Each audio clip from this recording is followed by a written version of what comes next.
Oh, kamu aja. Assalamualaikum warahmatullahi wabarakatuh. Bismillahirrahmanirrahim. Alhamdulillahi rabbil alamin. Wassalatu wassalam ala asyrafil anbiya'i wal mursalin wa ala alihi wa sahbihi ajma'in.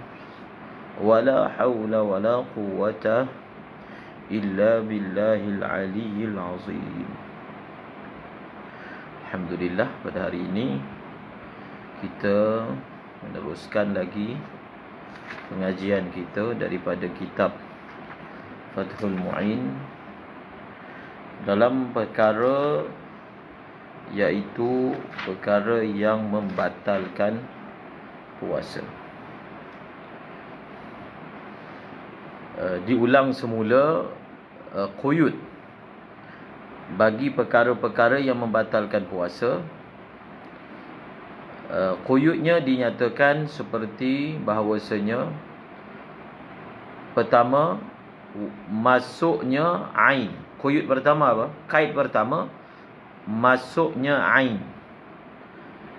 Kaid yang kedua, ke dalam jauf. Kaid yang ketiga, daripada rongga yang munfatih ataupun maftuh. Dan kaid yang keempat, kelima, keenam, perkara masuk tadi itu dia berlaku dengan alim tahu, amid sengaja, dan yang ketiga mukhtar, iaitu dengan pilihan sendiri. Untuk kita boleh melancarkan lagi perbahasan kita, maka kaid-kaid tersebut sangatlah perlu difahami dengan baik.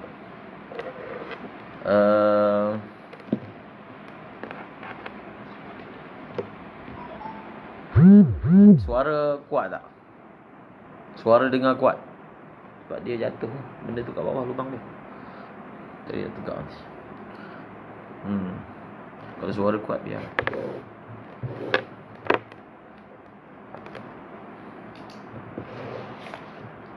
Suara jelas?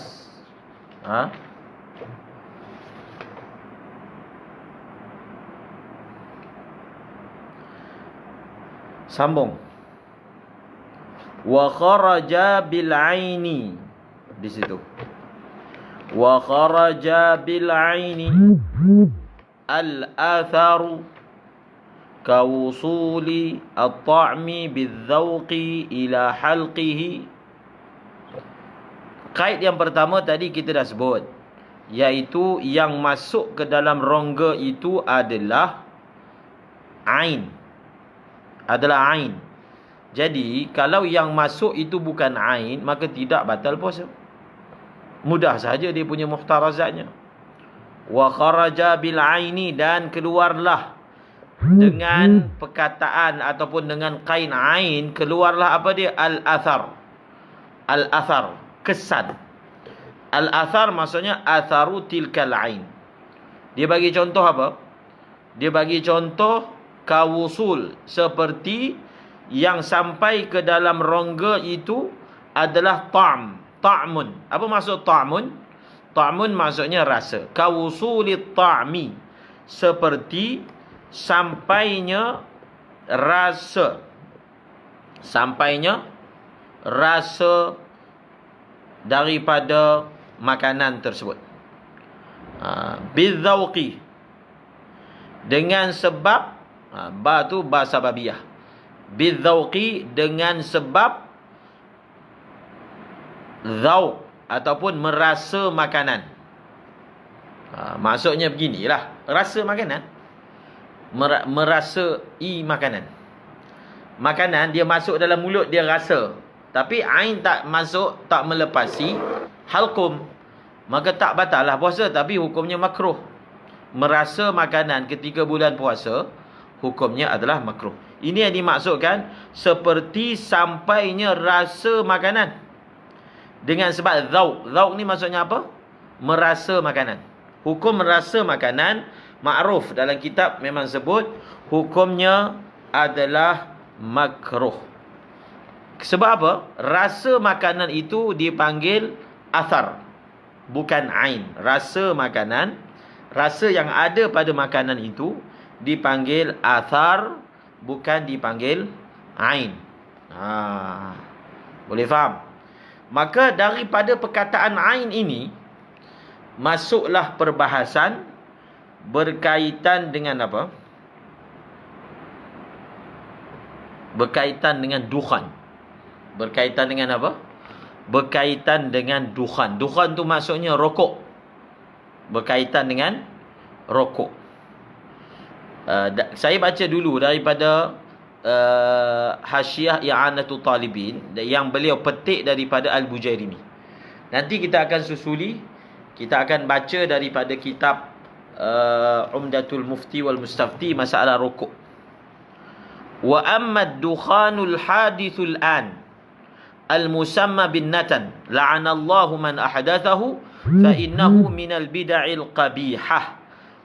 Faqad afta syekhuna az-Ziyadi awalan bi annahu la yuftir li'annahu idzaka lam yakun ya'rifu haqiqatahu falamma ra'a atharahu bil busa allati yashrabu biha raja'a wa afta bi annahu yuftiru. Nampak tak? Jadi perbahasan berkaitan dengan, kita ambil dulu perbahasan berkaitan dengan asap. Kalau kita tengok dalam kitab-kitab lama, sebelum wujudnya benda yang dipanggil dukhan ataupun dipanggil rokok, asap daripada rokok, daripada timbak, daripada tembakau. Kalau kita baca dalam kitab-kitab sebelum wujudnya dukhan tadi, kita akan dapati ulama mengatakan dukhan, kalau dia masuk dalam rongga kita, asap kalau dia masuk dalam rongga kita, dia tidak membatalkan puasa. Dia tidak membatalkan puasa. Contohnya asap apa? Contohnya asap daripada bakhur. Jadi asap daripada bakhur tidak membatalkan puasa kalau masuk melalui hidung ataupun masuk melalui mulut. Jadi bila kita cuba nak istidlal, mendalilkan bahawasanya daripada ibarat tadi menunjukkan kalau isap rokok tak membatalkan puasa. Sedangkan setiap hukum itu perlu dilihat kepada illat. Perlu lihat kepada illat. Ulama mengatakan dukhan sebenarnya nampak kalau kita bakar bakhur, nampak dia punya asap dia. Mengapakah ia tidak dipanggil ain? Maka ulama jawab, yang dimaksudkan dengan ain adalah sesuatu yang dipanggil ain urfan. Yang dimaksudkan dengan ain bukan dhabit dia benda yang boleh nampak. Itu ain. Maka asap boleh nampak, warna dia putih misalnya. Tetapi yang dimaksudkan dengan ain ma yusamma ainan urfan. Sesuatu yang dipanggil ain segi uruf. Maka dukhan dia tidak dipanggil ain segi uruf. Jadi kalau diambil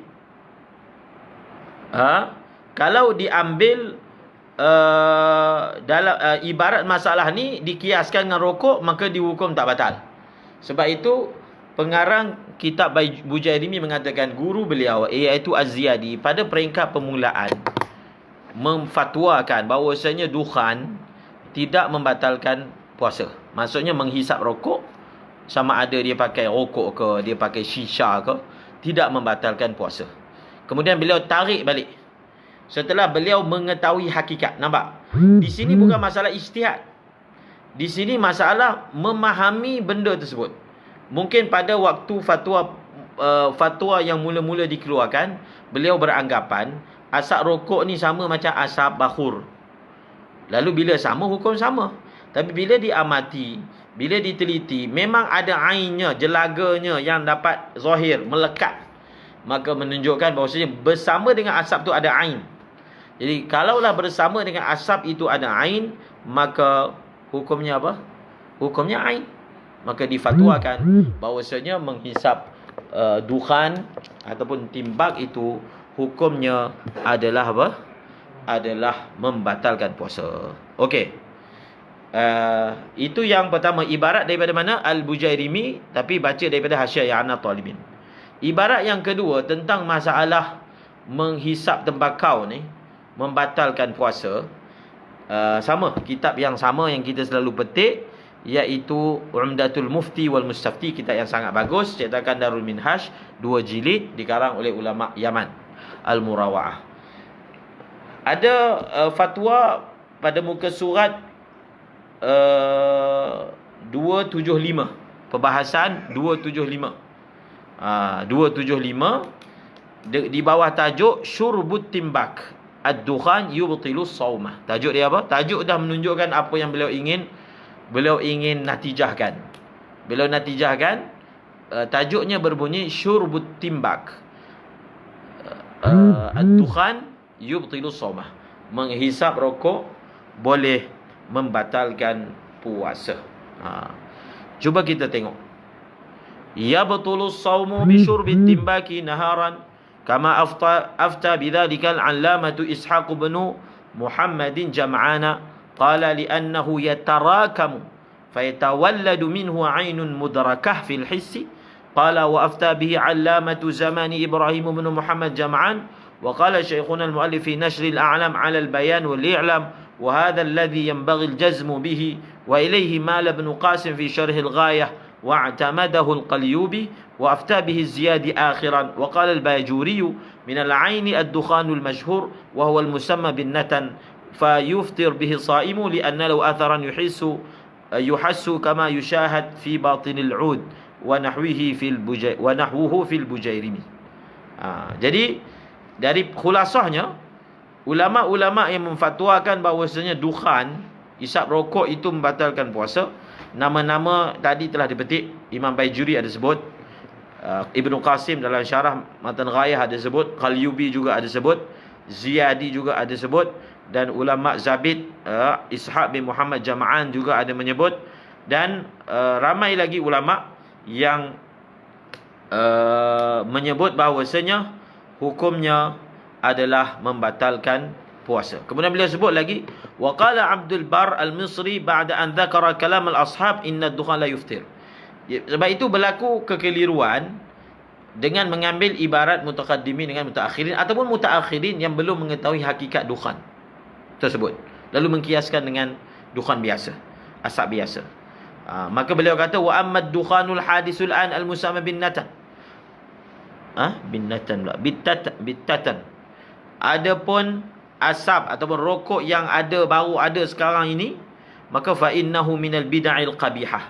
Faqad afta shaykhuna Ziyadi bi annahu yuftir hina ra'a atharu fima yashrabu bihi. Qalahu al-Madabighi qala wa la tajuzu nisbatu kaunihi ghayra muftirin ila ibn Hajar wal Ramli wa ghayrihima li anna kalamu fi dukhanin la tatawalladu minhu 'ainun. ولما كان المتأخرون لهم كمال الخبرة بدخان التنباك صرحوا بأنه عين مفطر ويدل لذلك قول الجمال الرملي في النهاية في بحث الدخان ومنه يؤخذ أن وصول الدخان الذي فيه رائحة البخور وغيره إلى الجوف لا يفطر وإن تعمد فتح فيه لأجل ذلك وإن وجد طعم ذلك في فمه وهو ظاهر وبه أفتى الشمس البرماوي كما في الإيعاب لما تقرر أن ليست عينا أي عرفا إذ المدار هنا عليه وقد علم أن فرض المسألة أنه لم يعلم انفصال عين هنا انتهى ملخصا. Faham? Jadi kita dapat belajar daripada isu dukhan ni, kita selain daripada kita belajar bahawasanya dukhan ni dia membatalkan puasa, kita dapat belajar iaitu kaedah mengambil daripada turath dan kepentingan mengetahui ilat hukum. Bila dalam kitab dia sebut suatu perkara, khususnya perkara itu bersifat objek, kita kena pastikan walaupun perkataan yang sama digunakan zaman ni, tetapi mungkin zaman itu perkataan itu merujuk benda lain, dan zaman sekarang merujuk benda lain walaupun perkataannya sama. Maka sebab itu dia kena tahu fiqhu al-waqi'. Maksudnya waqi' yang meliputi teks fatwa tersebut perlu kita ketahui, dan untuk kita tahu sebenarnya kita boleh dapat tahu dengan ilat. Dengan ilat kita dapat tahu dia bina hukum itu di atas asas apa. Bahkan dalam kitab walaupun mungkin Imam Ramli ke Imam Ibn Hajar ke atau mana-mana ibarat yang menunjukkan dukhan tidak membatalkan puasa, ini dirujuk pada dukhan yang bukan jenis rokok yang ada pada hari ini. Dan ada lagi contoh-contoh yang lain yang kaedah ini kita boleh terapkan tanpa mengetahui maksud daripada pengarang kitab tersebut ataupun tafsiran yang dimaksudkan, maka kita akan bawa hukum yang salah. Okey, jadi sebab begitu kaedahnya dalam ilmu fiqh. Allahumma salli ala sayyidina Muhammad. Maka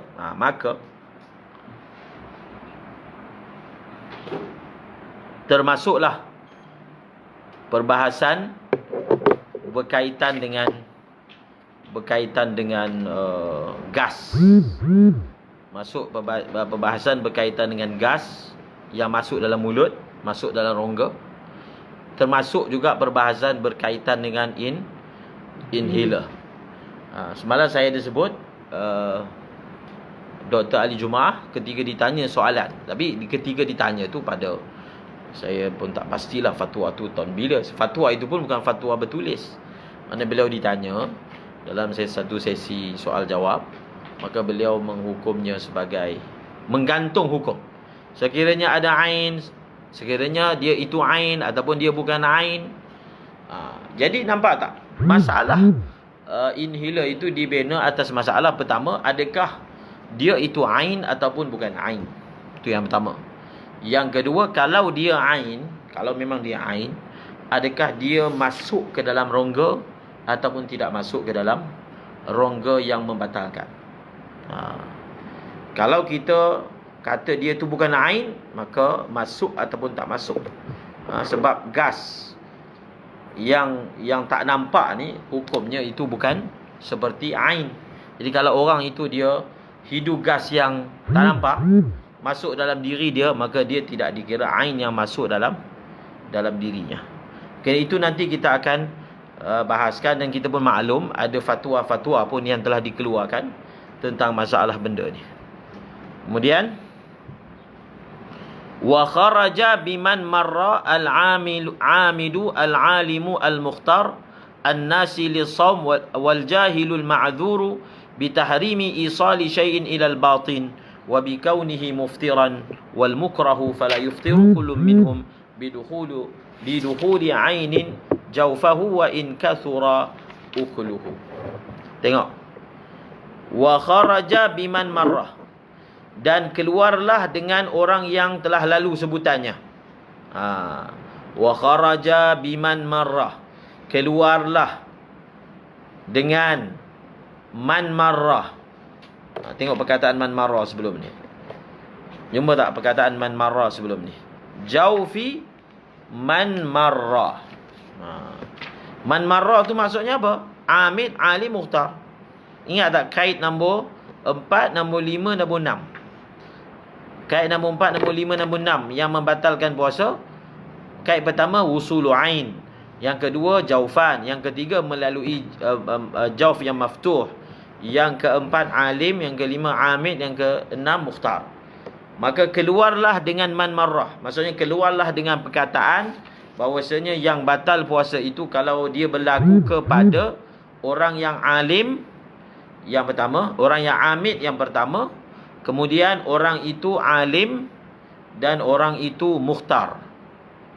Maka keluarlah siapa? An-nasi.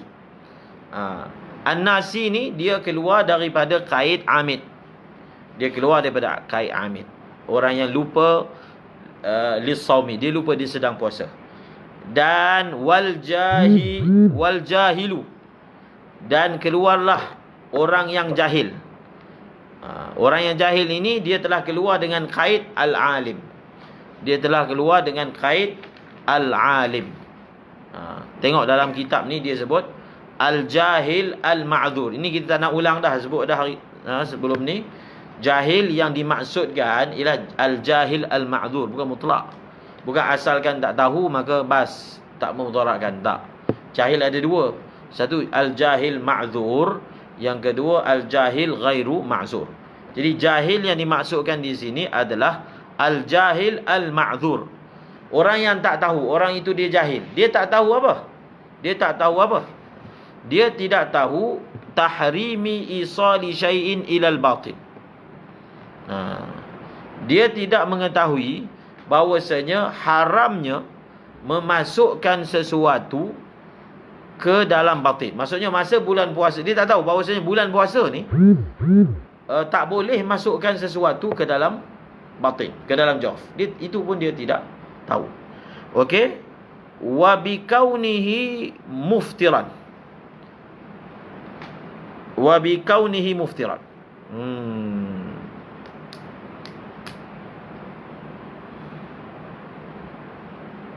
Kaunihi tu atah mana? Bitahrimihi. Bitahrimihi. Maksudnya dia ni tak tahu dua. Dia tak tahu bahawasanya memasukkan sesuatu ke dalam rongga itu hukumnya adalah haram. Yang kedua, dia tak tahu memasukkan sesuatu ke dalam rongga itu membatalkan puasa. Okey, sekarang ni kita tengok dalam kitab ini dia menggunakan perkataan waw bukan aw. Dia tidak mengetahui bahawasanya memasukkan sesuatu ke dalam rongga itu haram. Dan memasukkan sesuatu ke dalam rongga itu membatalkan puasa. Kalau dia tahu memasukkan sesuatu ke dalam rongga ni masa tengah puasa ni haram, tapi dia tak tahu benda tu membatalkan puasa. Haram tapi dia tak tahu yang sebenarnya bukan sahaja haram tetapi membatalkan puasa. Jadi adakah jahil dia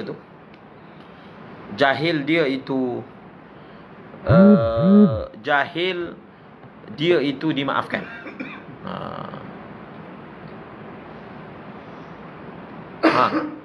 Faham? Kalau jahil itu dia ada dua. Dia tak tahu perbuatan masukkan tu haram. Yang kedua, dia tak tahu perbuatan itu membatalkan puasa.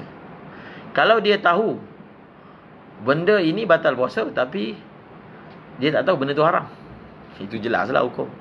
Ataupun dia tahu benda itu haram tapi dia tak tahu benda itu batalkan puasa. Dia tahu tak boleh ni buat, tapi dia tak tahu pula benda tu sampai batalkan puasa. Maka adakah jahil seperti ini dimaafkan? Tidak dimaafkan. Faham? Jahil dimaafkan ni syarat dia apa? Selain daripada syarat yang disebutkan tadi, jahil yang dimaafkan itu kalau dia tak tahu dua-dua perkara ni. Faham?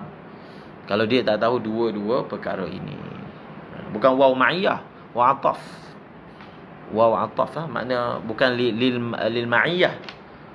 Waw untuk bermakna lil jama', menghimpunkan duanya. Faham tak? Kita selalu sebut kan, satu orang dia tahu benda yang dia buat ni haram,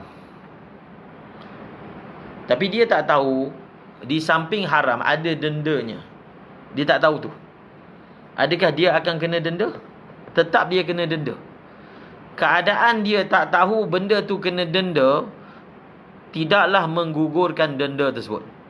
Tapi kalau dia tak tahu benda tu haram, basic pun dia tak tahu, dia boleh menggugurkan denda dalam sesetengah keadaan. Keadaannya iaitu dalam perkara-perkara yang mana syarat nak kena denda tu mesti sengaja. Faham tak? Itu kaedah tu. Contohnya pelajar, dia tahu benda ni madrasah tak bagi buat, tapi dia tak tahulah pula benda ni kalau buat kena hukuman sekian-sekian. Dia tak tahu yang tu. Dia tahu benda tu tak boleh, salah. Jadi adakah dia tak tahu bahawasanya perbuatan tersebut ada kena denda menyebabkan dia tak boleh kena denda? Tak. Cukuplah dia tahu benda tu tak boleh buat sebagai sesuatu yang dia tak diberi uzur. Kamu dah tahu benda tak boleh buat, kamu buat, maka kamu tak ada sebarang keuzuran atas perbuatan tersebut. Jadi kaedah tu dipraktiskan juga dalam kita punya amali untuk faham. Okey. Satu orang dia buat satu perkara, contohnya dia tahu haram. Ini kita ambil. dia tahu bahawasanya melewatkan puasa, qada puasa ke tahun yang seterusnya hukumnya haram. Tak boleh, hukumnya tak boleh.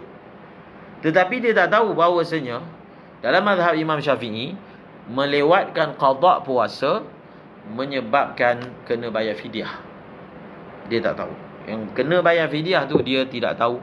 Tetapi dia tahu perbuatan itu tak boleh. Maka adakah gugur fidyah daripadanya? Tidak gugur fidyah daripadanya. Okey, senang. Ingat tu. Jahil, ma'zur, apa syarat dia kita sebut dah sebelum ni berapa? Tak naklah ulang lagi sekali. Kemudian wal mukrahu fala yuftiru kullum minhum bidukhuli ainin jawfahu. Mukrah tak ada sebut dah, masalah orang yang dipaksa. Ingat lagi tak? Masalah orang yang dipaksa tu apa syarat dia? Syaratnya dia tidak ada qasad. Kan? Kalau ada benda tu, dia tidak ada talazzuz. Tak ada semua tu, barulah sah. Dia ini dikira sebagai mukrah. Tapi kalau dia memang dipaksa, tapi ada qasad daripada diri dia, ada rasa melazati perkara tersebut, maka ia tidak dikira dipaksa. Tapi sebahagian ulama seperti Syekh Ali Shubram Al-Lisi, beliau berpandangan kalau ada unsur dipaksa, walaupun semasa dia buat itu ada qasad ke, ada talazzuz ke, ada rasa ke, ada syahwat ke, maka ia tetap dikira tidak membatalkan puasa sebab unsur awal iaitu wujudnya ikrah itu sudah memadai. Allahumma salli alaihi wasallam. Jadi dia masalah paksa ni, perbahasan dia kita perlu belajar dalam kitab sama Qawaidul Fiqhiyah. Dia sebut ada berapa? Lebih kurang ada 8 kalau tidak silap. Dipanggil al-a'dharu syar'iyyah. Uzur-uzur syar'i. Uzur-uzur syar'i disenaraikan antara uzur syar'i jahil, antara uzur syar'i ikrah. Orang tu kena paksa. Tetapi ada paksa yang boleh dijadikan alasan untuk menggugurkan kesalahan, dosa. Ada paksa yang walaupun dipaksa tetap dia berdosa. Iaitu apa? Dalam kitab, misalnya kita baca dalam kitab Jam'ul Jawami', walaupun dalam kitab menyebut bahawasanya la taklif alal mukrah, orang yang mana, orang yang dipaksa. Tetapi dia, kalau contohnya orang tu dia dipaksa untuk membunuh, lalu dia membunuh, dia berdosa tak? Berdosa. Dia berdosa kerana bunuh orang tersebut, walaupun kalau dia tak bunuh, dia diancam dia kena bunuh, kan? Dia tetap berdosa. Dalam kitab dia bagi ilat sebab apa? Liisarihi nafsahu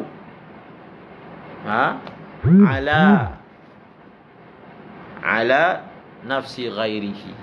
Sebab apa? Bila dia bunuh orang tu, maksudnya dia jaga nyawa dia lah, tapi dia tak jaga nyawa. Sama je kalau dia tak bunuh orang tu, dia kena bunuh, kan? Maksud dalam A ataupun B, tetap pembunuhan yang salah akan berlaku. Jadi perbuatan dia selfish, mengutamakan dirinya sendiri, itu ulama kata dia berdosa, ithim, berdosa. Samalah juga disebut dalam bab zina. Maka ikrah ala zina tak boleh. Allah alam. Seterusnya, fala yuftiru kullum minhum, maka tidak batal puasa oleh semua. Kullun minhum, kita ingatkan balik. Kullun ni tanwin, dipanggil apa? Tanwin apa? Panggil tanwin apa? Ni Pak Tok Nahu ni semua tahulah. Kullun ni dipanggil tanwin apa? Tanwin badal? Tanwin iwaq. Tanwin iwaq. Kullun ay kullu wahidin minhum. Tak batal, jelas. Bidukhuli ainin jawfahu, dengan sebab ain masuk ke dalam rongganya tak batal. Wa in kasura, wa in kasura, walaupun banyak. Ni dah sebut dah sebelum ni masalah wa in kasura ni, kan? Betul tak? Wa in kasura ni dah sebut sebelum ini. Walaupun banyak, walaupun dia dalam keadaan dipaksa tu, dia makan tu banyak, maka hukumnya sama. Tapi dia bukan iwad daripada jumlah, dia iwad daripada mufrad. Kullun ay kullu wahidin. Dia iwad ada dua kan. Satu iwad daripada mufrad, satu lagi iwad daripada jumlah. Hina idzin. Itu dipanggil iwad daripada jumlah. Iwad daripada mufrad macam kullun. Kullun fi falakin isbah. Allahu akbar. Walau zanna. Seterusnya. Walau zanna anna aklahu nasiyan muftirun fa akala jahilan bi wujubil imsaki aftara.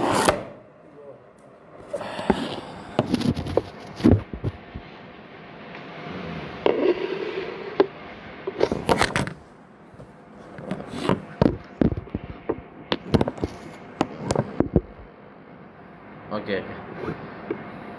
Tengok ni. Ni dalam minhaj pun ada masalah. Walau zanna, kalaulah seseorang itu dia menyangka anna aklahu nasiyan muftirun. Dia tak tahu. Dia ingat kalau dia makan dalam keadaan lupa pun batal puasa.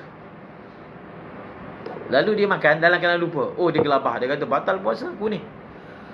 Tak habis lagi cerita. Fa'akala jahilan biwujubil imsak. Dia kata, aku punya puasa dah batal. Maka dia makanlah lepas tu. Sebab dia sangka puasa dia dah batal. Sebenarnya puasa dia belum batal. Tetapi sebenarnya orang yang dah batal puasa, misalnya dia makan dengan sengaja, dia bukan boleh makan lepas tu. Dia tetap kena imsak. Dia tak tahu. Dua perkara dia tak tahu. Dia tak tahu, dia sangka bahawasanya kalau makan dalam keadaan lupa, dalam keadaan nasi, batal puasa. Lalu dia kata alang-alang batal, dia teruskan makan. Sedangkan dia ada satu lagi kewajipan sebenarnya kalau batal puasa, iaitu dia kena imsak. Lalu dia makan. Batal ataupun tidak puasanya, ada khilaf. Muktamadnya apa? Batal puasa. Dalam kitab Minhaj dia bagi contoh dalam masalah jima'. Dia makan dalam keadaan lupa. Lalu dia sangka puasa dia batal. Dia kata puasa dah batal. Dia jima' lah. Dia jima'. Sedangkan dia wajib imsak. Jadi adakah jima' ketika itu menyebabkan kena bayar kafarah? Itu soalan dia. Kena bayar kafarah ke? Batal puasa muktamadnya batal. Jima' tu membatalkan puasa. Tetapi adakah kena bayar kafarah ataupun tak kena bayar kafarah? Tak kena bayar kafarah sebab dia tak berdosa atas jima' tersebut. Dia tak berdosa atas jima' tersebut sebab dia sangka jima' yang dia lakukan itu adalah boleh. Faham tak? Aftara, membatalkan puasa. Faham tak? Dia punya khilaf ni. Macam mana surah dia? Tengok betul-betul. Allahumma salli ala Sayyidina Muhammad. Walau ta'ammada fatha famihi fil ma' fadakhala jawfahu aw wada'ahu fihi fasabaqahu aftara aw wada'a fihi syai'an 'amdan wa abtala'ahu nasiyan fala yuftiru bi wusuli syai'in ila batini qasabati anfin hatta yujawiza muntahal khayshumi wa huwa aqsal anfi. Ini masalah hidung. Ini masalah yang kita nak sebut ni.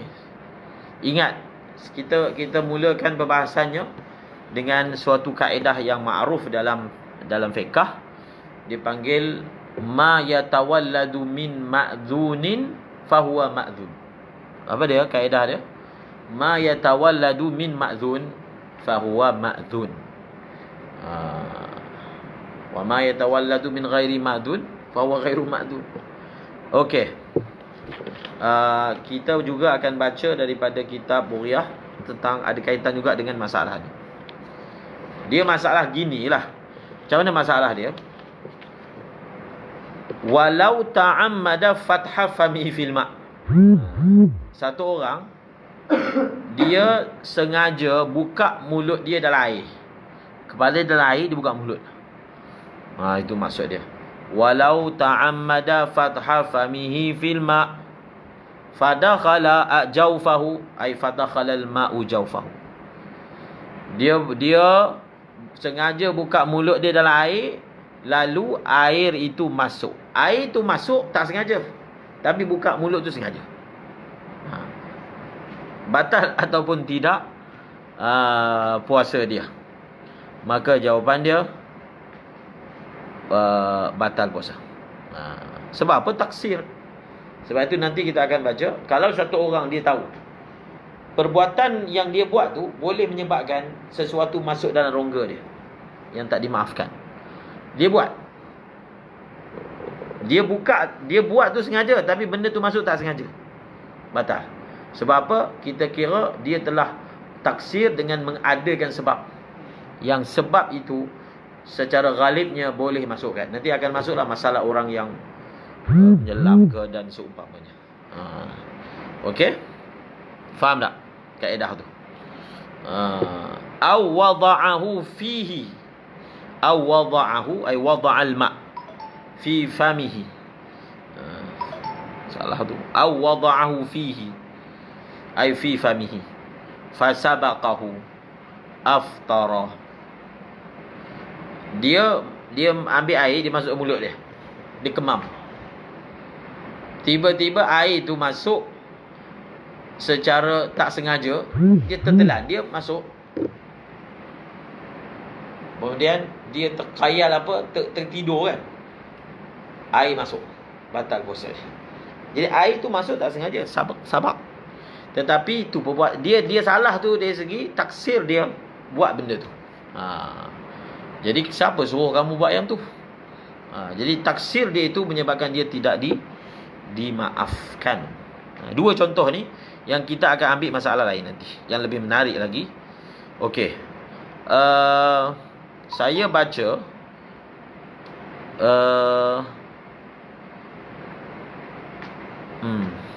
aw wada'a fi fihi syai'an 'amdan wabtala'ahu nasiyan fala. Dia letak sesuatu dekat dalam mulut dia sengaja, dan dia telah telan benda tu dalam keadaan dia lupa, tapi tak batal. Jadi di sini dipanggil farak. Apa beza dua surah pertama dengan surah yang ketiga? Dua surah pertama ni batal, surah yang ketiga tidak batal. Okey, kita sebelum kita terangkan benda tersebut, saya nak ambil satu masalah.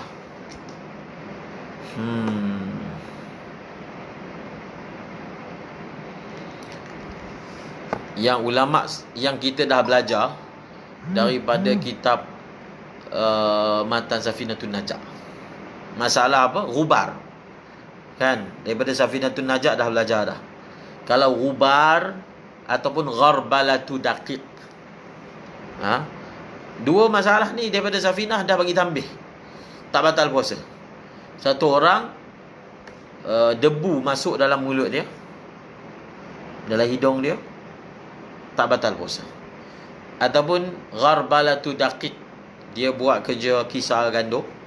Jadi kan kawasan kilang tu penuh dengan debu-debu gandum bertebarangan, masuk dalam mulut, masuk dalam hidung, tak batal puasa. Tak batal puasa. Sedangkan ghubar dengan gharbalatu daqiq jelas. Dia adalah apa? Dia adalah ain.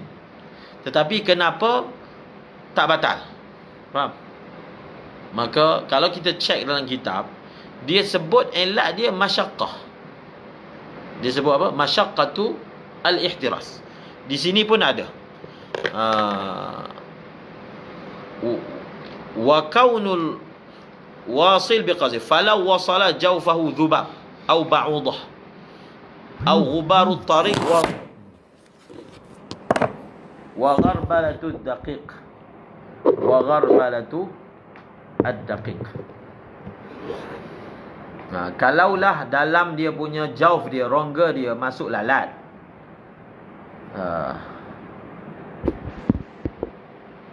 kalau rongga dia tu masuk lalat, ataupun masuk nyamuk, ataupun masuk debu jalan, ataupun masuk debu tepung, tidak membatalkan puasa. Maksudnya syarat tak kalau kita lalu kita lalu jalan yang memang banyak debu, syarat tak kita pakai mask bulan puasa? Sebab kita tahu kalau kita tak pakai mask, dia akan masuk. Ataupun syarat dia kalau lalu kawasan tu jangan bercakap. Kalau bercakap, maka apa? Abuk masuk. Adakah wajib? Tak wajib. Itu memang kalau kita baca dalam kitab-kitab memang disebut macam tu. Walaupun kita boleh dengan cara kita kemam mulut kita tutup ataupun tutup dengan mask. Sebab apa elak dia kata lima fihi minal masyaqqatish syadidah bal law fataha fahu amdan hatta dakhala jawfahu lam yuftir aidan. Ini yang kadang jadi tak faham. Dia tahu jalan tu banyak debu, dia sengaja buka dia punya mulut dia, lalu debu masuk. Tak batal puasa. Tetap tidak membatalkan puasa. Okey. Tetapi kalau satu orang dia duduk dalam air, kepala dalam air, dia buka mulut. Dengan sebab dia buka mulut, air masuk. Kalau dia tutup mulut, air tak masuk. Maka tadi macam ibarat kat atas. Hukumnya membatalkan puasa.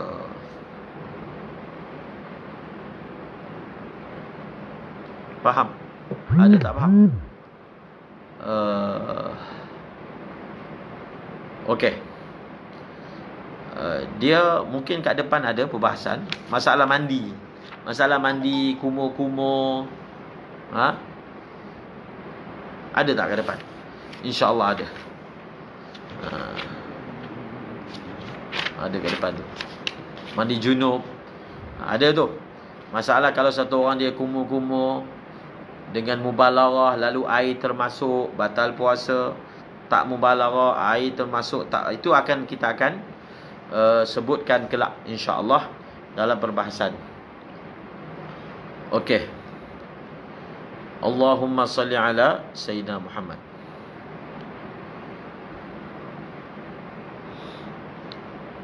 Mana? Sambung mana?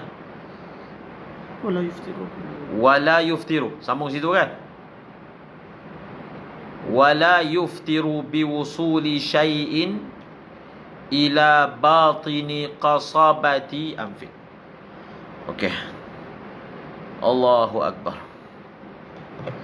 Dia tadi tu kita terlupa nak sebut apa beza masalah nombor 1, nombor 2 dengan masalah nombor 3. Masalah nombor 1, nombor 2 iaitu batal puasa. Masalah nombor 3 tidak membatalkan puasa. Masalah nombor 3 ni dia letak sesuatu dalam mulut dia. Dia terlupa, dia pergi telan, selamba telan. Yang masalah tadi tu dia letak dalam mulut dia, kemudian benda tu telah masuk secara sabak. Jadi apa beza masalah pertama? Masalah pertama ni dia sabak. Dia taksir letak. Kemudian dengan sebab dia letak, dia mungkin terjatuh, tiba air masuk. Yang ini dia letak, tapi dia telan. Telan tu ada perbuatan sengaja daripada dia, tapi perbuatan tu dia buat dalam keadaan lupa. Maka dalam kitab I'anatul Talibin, beliau sebut wal farqu bainas sabqi wan nisyan haitsu annahu yuftiru ma'al awwali wa la yuftiru ma'al thani annahu fi halatin nisyan la fi'la lahu yu'taddu bihi fala taqsir wa mujarradu ta'ammudi wad'i fihi la yu'addu taqsiran li'anna an-nisyan la yatasabbabu anhu bi khilafi sabqi. Jadi benda tu agak dakik juga. Dia kata kan ada beza. Surah yang pertama dia masukkan air dalam mulut dia, itu memang taksir. Kemudian air itu masuk secara sabqun. Secara apa? Sabqun. Secara tidak sengaja daripada dia. Jadi sabqun itu yatasabbabu an wad'il ma' fihi. Faham? Berbeza dengan masalah nisyan. Masalah nisyan dia ada dua perbuatan tu. Perbuatan dia masuk air dalam mulut dia tu sengaja, tapi perbuatan telan tu tak sengaja. Jadi sabqun ni oleh kerana tak ada perbuatan daripada dia, maka kita kira dia adalah efek daripada perbuatan wada'. Tapi perbuatan telan dalam keadaan nisyan, dia bukan efek daripada perbuatan. Betul. Efek maksudnya efek lazim, bukan. Maka itu perbezaan antara masalah pertama dengan masalah kedua. Okey. Dalam kitab ni dia bagi contoh daripada Imam Darimi. Dia kata kalau dalam hidung dia ni ada air, contohnya ada hingus. Dalam mulut dia tu ada air, ada kahak ke apa ke. Lalu dia ni bersin. Dia bersin. Jadi bila dia bersin, maka berlaku suatu renjatan, tekanan menyebabkan yang kat hidung ni misalnya masuk ke, yang dekat sini tertelan. Maka adakah batal dia punya puasa? Dia tak batal. Faham tak?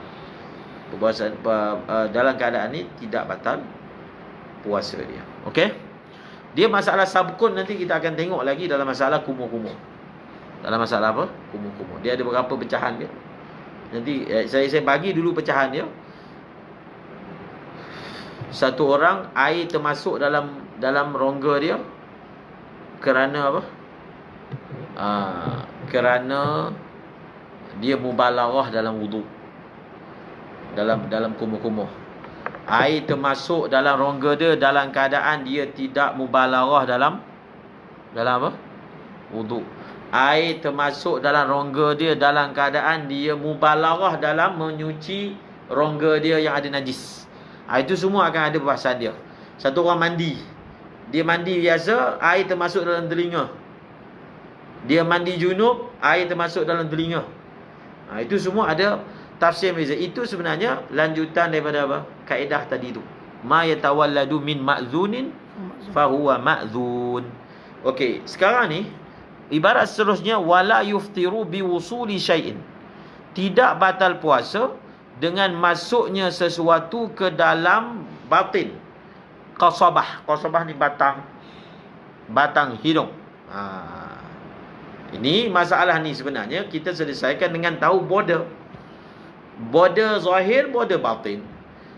Sekarang ni musannif dia bagi contoh misal terus. Dia kata qasabah ni qasabah. Qasabah anfun ni, dia ini kalau masuk ke dalam ni batang hidung ni tak batal puasa. Faham tak? Tak batal puasa. Hatta sehinggalah dia melepasi hujung khayshum. Hujung. Ni khayshum ni. Dia melepasi muntahal khayshum. Masuk dalam lubang lah. Faham?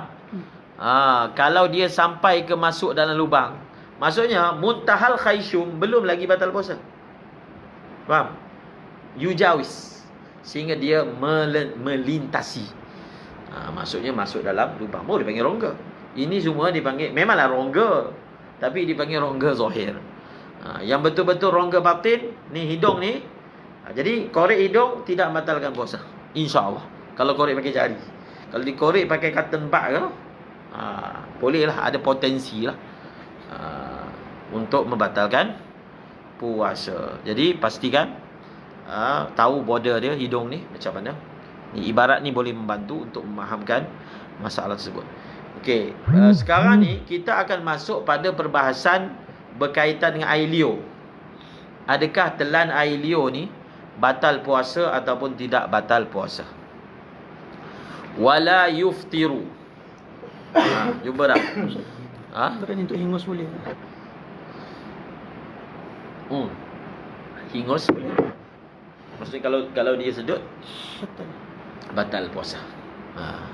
Sekarang ni kita akan kita jadikan sebagai satu persoalan yang kita akan baca daripada beberapa kitab, iaitu dalam perkara membatalkan puasa ni. Macam semalam, ingat tak? Fatwa daripada Bahuwairith. Memang fatwa tu menarik lah. Fatwa tu menarik. Fatwa tu menarik. Tapi kalau nak amal boleh. Sekarang ni kita sedang membicarakan mazhab Syafi'i yang muktamad. Kalau tanya muktamad, sebab Ibnu Hajar, Imam Ramli kata batal. Ingatlah fatwa Bahuwairith, iaitu kalau satu orang dia sakit dalam telinga dia, dia nak redakan kena masuk ubat, kena masuk air contohnya, akan reda. Maka di sisi fatwa beliau tak membatalkan puasa. Jadi menarik lah. Maknanya kalau di situ, kalau dikembangkan, dia akan boleh digunakan untuk masalah inhaler. Betul tak? Kalaulah kita kata inhaler tu ada ain. Fatwa tu dia perlu, sebab orang yang kena asma ni dia perlukan gas tu untuk buka renggangkan dia punya saluran nafasan. Dan benda tu mungkin sejam sekali dia perlukan. Jadi berdasarkan ibarat ataupun fatwa daripada Bahwairis tadi, maka memang jelas lah ada beza antara batin uzun dengan halaq. Mungkin apa maksudnya? Sebab batin uzun mungkin kita ringankan dia punya fatwa, sebab memang ada qaul pun dalam mazhab Syafi'i, masuk tanpa sakit pun tak batal. Kan dah sebut dah. Jadi mungkin lah. Jadi kita tak boleh terlalu berani untuk kiaskan. Kalaulah kita kata saya pakai fatwa batin uzun, kalau masuk ubat tak batal, macam Bahwairis.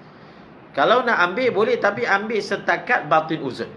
Tapi kalau kita cuba nak kiaskan kepada seluruh rongga yang lain, asalkan mana-mana rongga, kalau masuk ubat, kalau memang tujuannya masuk ubat, maka untuk meredakan kesakitan boleh. Saya rasa keberanian tu tak boleh, kecuali kalau ada yang soreh, kan? Apatah lagi itu bukan yang muktamad dalam mazhab Al-Imam Syafi'i. Mazhab Imam Syafi'i, bas kalau orang tu memang ada keperluan, kalau dia tak makan ubat waktu siang tu, memang dia akan mudarat lah. Dia makan, puasa dia batal. Kan? Itulah hukum dia. Dia makan, maka puasa dia batal.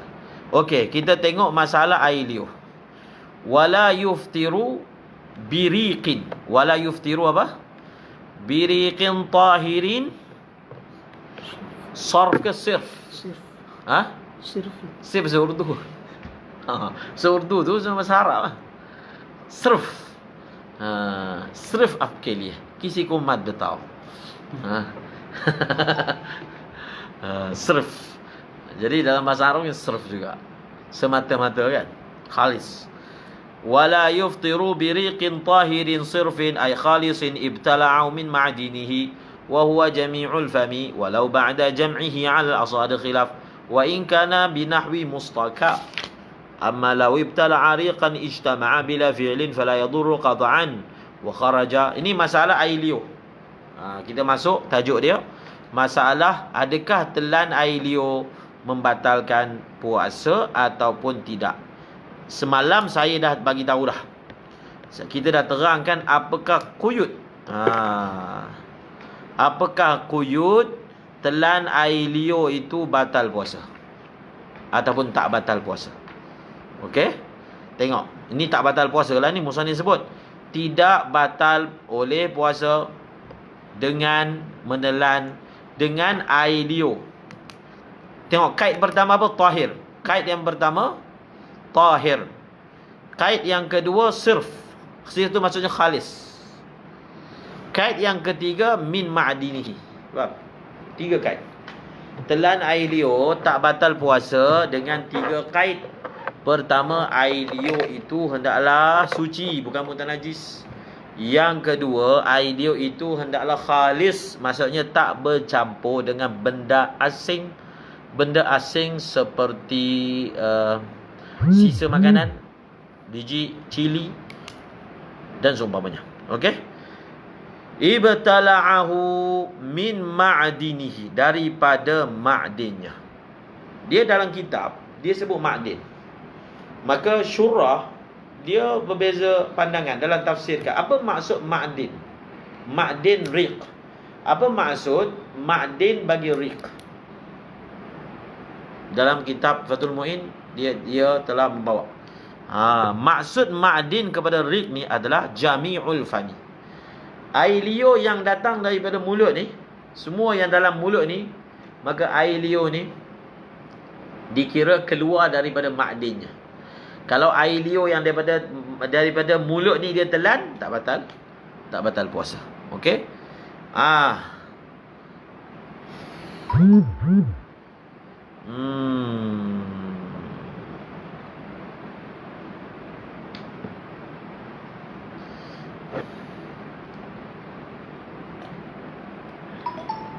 kita ulang balik. Kita ulang balik masalah semalam. Dia kan hukum dia ada beza ikut nisbah. Dalam mulut kan. Dalam mulut dikira batin. Nisbah kepada wudu, mandi junub dan satu lagi tambah masalah ni. Air liur. Okey? Telan air liur. Dalam mulut ulang lagi sekali. Dalam mulut dia dikira batin. Dalam bab wudu, dalam bab mandi junub, dalam bab air liur bab puasa.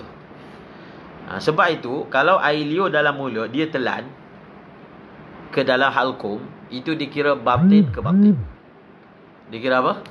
Batin ke batin. Kita tak kira zahir ke batin. Faham tak? Sebab itu syarat dia selagi air liur dia dalam mulut. Maka batin ke batin. Kemudian dalam bab menghilangkan najis. Dalam bab apa? Dalam bab menghilangkan najis, dalam mulut ni dikira zahir. Faham? Dalam bab menghilangkan najis, maka dalam mulut dikira zahir. Apa maksudnya? Maksudnya, kalau satu orang dia semayang, dalam mulut dia ada najis, semayang dia tak sah. Sebab apa? Sebab ada bahagian zahirnya yang bernajis. Kita tak kira batin. Faham tak? Dalam bab bahawasanya daripada batin masuk ke situ, dia dikira zahir. Dalam mulut ni dia dikira zahir dalam dua bab. Satu dalam bab apa? Dalam bab najis. Dia dikira zahir dengan erti kata kena basuh. Dia dikira zahir juga dalam bab ni, batin zahir. Iaitu kalau kahak dah keluar ke dalam mulut, dah dikira keluar ke zahir. Kita tak kira dia masih batin. Kalau kita kira dia batin, maksudnya telan kahak tu tidak batalkan puasa. Dalam perkara tu dia dikira zahir, bukan batin. Okey? Allahumma salli alaihi walau ba'da jam'i. Ni khilaf ni ada sebut dalam minhaj. Sebab tu dia kata walaupun selepas dia kumpulkan air liur dia. Air liur dia tu sikit dia kumpul penuh. Kemudian dia telan. Ada khilaf. Ada khilaf. Faham tak? Ada satu wajah dalam mazhab Imam Syafi'i, telan air liur tak batal puasa, tapi ada ditambah satu lagi syarat. Jangan dia telan air liur itu selepas dia kumpul. Kalau selepas dia kumpul ada fi'il jamak tu mengumpulkan, maka batal puasa dia. Wa in kana binahwi mustaka. Dia punya macam mana nak takdir? Kita ada i'anah. Ada soalan nanti. Lepas ni. Wa in kana binahwi mustaka ni, cuba kembalikan dia punya marja' dia.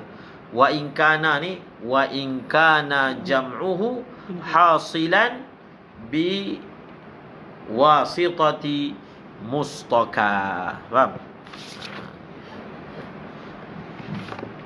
Wa in kana binahwi mustaka ni takdir dia macam mana?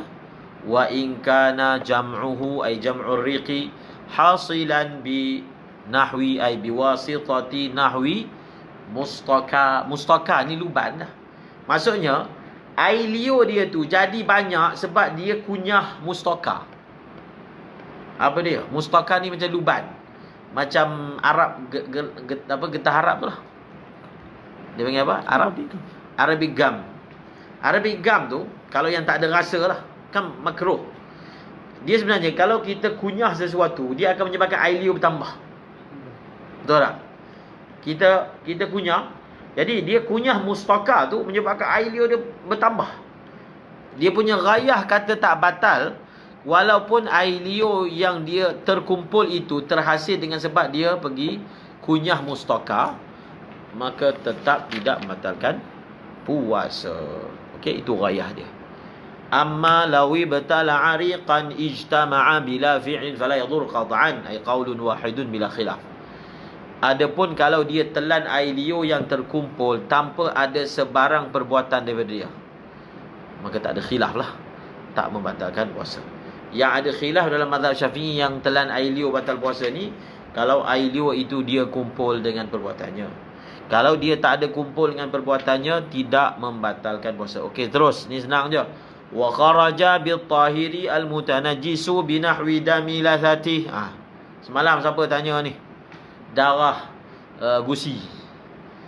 Darah gusi. Wa kharaja bil tahiri, dan keluarlah dengan perkataan tahir oleh apa? Al mutanajjis, maksudnya air liur yang mutanajjis. Al mutanajjis maksudnya ar-riqul mutanajjis. Keluarlah dengan perkataannya al-tahir, air liur yang mutanajjis. Mutanajjis dengan sebab apa? Dengan sebab contohnya darah gusi. Gusi dia berdarah. Fayuftiru bibtila'ihi, maka batal puasa dia dengan sebab dia telannya apa? Hi kembali kepada ar-riqi al-mutanajjis. Bibtila'ihi ar-riqi mutanajjis. Wa in safah, walaupun contohnya gusi dia berdarah kan merah, dia dah ludah sampai air liur dia tu safa. Wa in safa, air liur tu dah tak ada warna merah, kan? Dia telan air liur tu tetap batal. Sebab apa? Sebab selagi dia belum basuh mulut dia, maka semua air liur yang keluar tu akan jadi najis. Kan mulut dia guna najis. Itu maksud dia wa in safa. Walaupun air liur dia itu safa, bersih, murni daripada darah. Walam yabqa fihi ay firriqi atharun mutlaqan, dan tidak ada sebarang asar kesan secara mutlak. Illa dia li'annahu lamma haruma ibtila'uhu litanajusi sara bimanzilati ainin ajnabiyatin. Qala syekhuna, ni ibarat ni yang disokong oleh kitab-kitab yang kita baca dalam Buriyah, dalam kitab Khalaid pun ada. Kenapa? Dia punya elat, dia orang tanya kan, kenapa telan air liur yang mutanajis ni batal puasa? Tadi kan dah sebut air liur ni kalau dia daripada ma'din tak batal puasa kan. Tengok elat dia. Sebab dia kena faham macam ni. Memanglah air liur, okey, saya bawa masalah lain lah. Air liur ni dia memang kita punya, betul tak? Tetapi walaupun dia datang daripada mulut kita, yang tak batal ni setelan air liur, sebab air liur ni dia kira daripada mulut. Contohlah, kita bagi contoh lain. Kalau satu orang dia ambil wudu, dekat tangan dia ni ada irq, ada daki. Daki ni licin kan, kerana minyak. Jadi kalau dia ambil wudu, mungkin daki tu menghalang air, mungkin minyak badan dia tu menghalang air. Minyak yang badan, bukan luar. Maka tetap tak batalkan, tetap wuduk dia sah. Ulama kata kalau atas badan dia ada daki, walaupun daki itu zahirnya macam menghalang air, tetap tidak memudaratkan dan hukumnya sah. Kerana air tu dia dikira sebahagian daripada tubuh orang tu. Okey, kita belajar juga bahawasanya darah apa? Darah kita termasuk apa? Termasuk najis yang dimaafkan. Dia ada syaratnya. Walaupun banyak, darah kita walaupun banyak dimaafkan. Dia ada syarat dia. Syarat dia sekiranya darah kita itu tidak berubah menjadi ajnabi. Okey, darah kita jatuh atas lantai, kita pijak balik darah tu, maka walaupun darah tu kita punya, tetapi dalam surah ini dia sudah dikira ajnabi. Dia dah dikira ajnabi. Maka pada ketika itu darah itu mengambil hukum ajnabi. Dia dah tak boleh pakai kaedah darah biasa, iaitu kalau sedikit dimaafkan, kalau banyak tidak dimaafkan. Samalah juga dia kata sini, kalau nak faham, memanglah air liur tu datang daripada dia kan. Air liur sentiasa ia tajaddad, air liur baru. Tapi oleh kerana bila air liur tu mulut dia masih dihukum najis, jadi air liur baru tu kena mulut dia, air liur itu dikira najis. air liur najis, maka telan najis ni tak boleh. Haram, kan?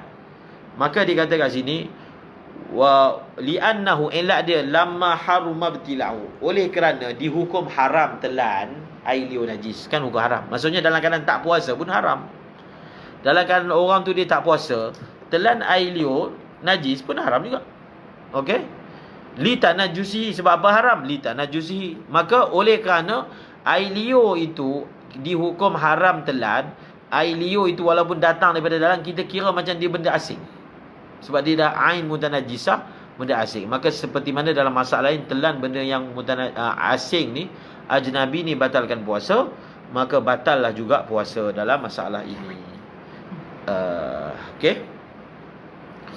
Qala Syekhuna wa yadhharul afu amman ubtuliya bidami lathatihi bihaitsu la yumkinuhu al-ihtirazu anhu, wa qala ba'dhum mata tala'ahu al-mubtala bihi ma 'ilmihi bihi wa laysa lahu 'indahu buddun fa shaumuhu sahih. Ni masalah yang semalam tu. Maksudnya kunyah cinggam waktu puasa tak batal? Batal. Cinggam batal. Sebab cinggam kan ada rasa, ada gula. Kalau yang lama tak batal. Dia ambil kat lantai tu, dia kunyah, yang dah tak ada rasa. Kalau tak ada perisa, memang tak batal. Sebab tu dalam kitab selalu disebutkan apakah perkara yang makruh ketika puasa. Dia sebut apa? Madghu al-ilq. Dia kunyah, contohnya dia kunyah getah. Getah tu bulat tu, rabal. Dia kunyah kan. Jadi kunyah tu hukumnya makruh. Dia kunyah kertas contohnya. Kunyah plastik makruh. Faham tak? Kunyah singgam batal. Singgam yang makruf tu lah. Faham tak?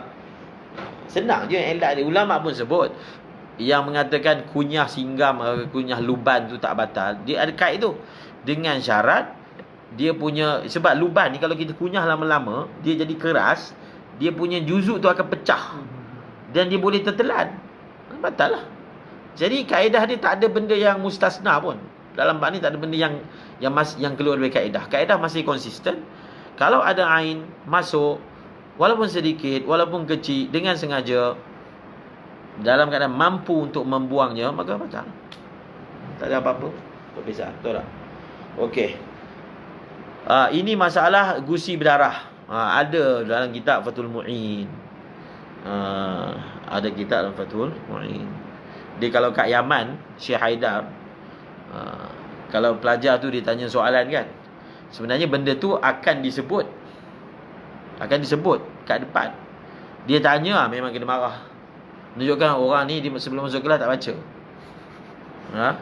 Benda tu kita akan baca. Dia pergi tanya awal. Menunjukkan dia masuk kelas tu tak muta'ah. Okey. Qala Syekhuna, telah berkata oleh Syekhuna Ibnu Hajar Al-Haytami lah, wa yazharul afu, dan zahirnya dimaafkan. Daripada siapa? Daripada orang yang dibalai dengan gusi berdarah. Okey, taswir dia macam mana? Bihaisu la yumkinuhul ihtirazu anhu. Orang itu dia dibalai dengan gusi berdarah, sekira-kira dia memang tak boleh nak elak lah benda tu berlaku sepanjang hari, kan? Dia macam mana? Boleh lah dia ludah, tapi benda tu datang balik, ludah sampai bila dia nak ludah, kan? Maka dalam keadaan itu dimaafkan. Tapi ingat tak semalam yang ulama kata dimaafkan dalam kitab Buria, petik daripada kitab-kitab lain, dengan syarat sofa, air liur tu sofa. Faham tak? Maksudnya dia buang yang merah, air liur tu jernih, baru dia boleh telan. Kalau air liur tu maksudnya gusi berdarah merah kan, maka dia kena buang yang merah tu sampai jernih, yang itu tu. Yang jernih, yang mutanajis tu, dimaafkan, boleh telan. Okey, saya baca nukilan daripada Bushra Al-Karim. Bushra Al-Karim menyebut begini, walana wajhun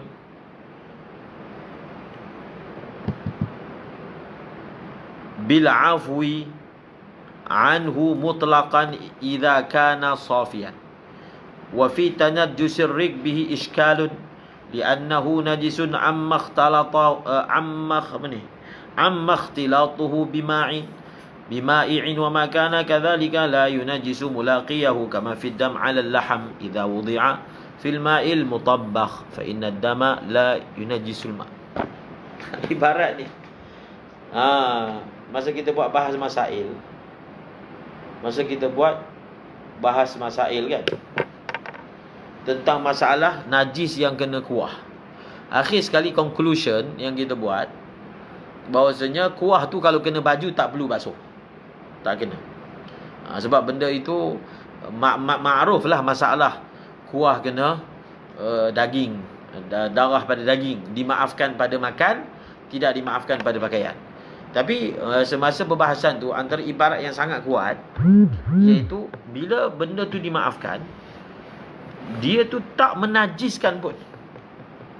Sini pun ada, dia tidak menajiskan.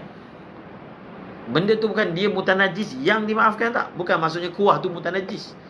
Bila darah tu dimaafkan, dia tidak menghasilkan tanajus. Jadi so bila dia tak menghasilkan tanajus, khalas, maka tak adalah berbangkit beza hukum pada mulut, beza hukum pada pakaian, tak ada. Jadi di sini ada iskal lah. Iskal ni dibuat bagus lah juga, iskal ni dia jadi mudah lagi. Jadi kita kata kalaulah kita kata orang itu dia gusi dia berdarah, benda tu mubtalah. Jadi kalau benda tu mubtalah dan umumul balwa, maka dia dimaafkan.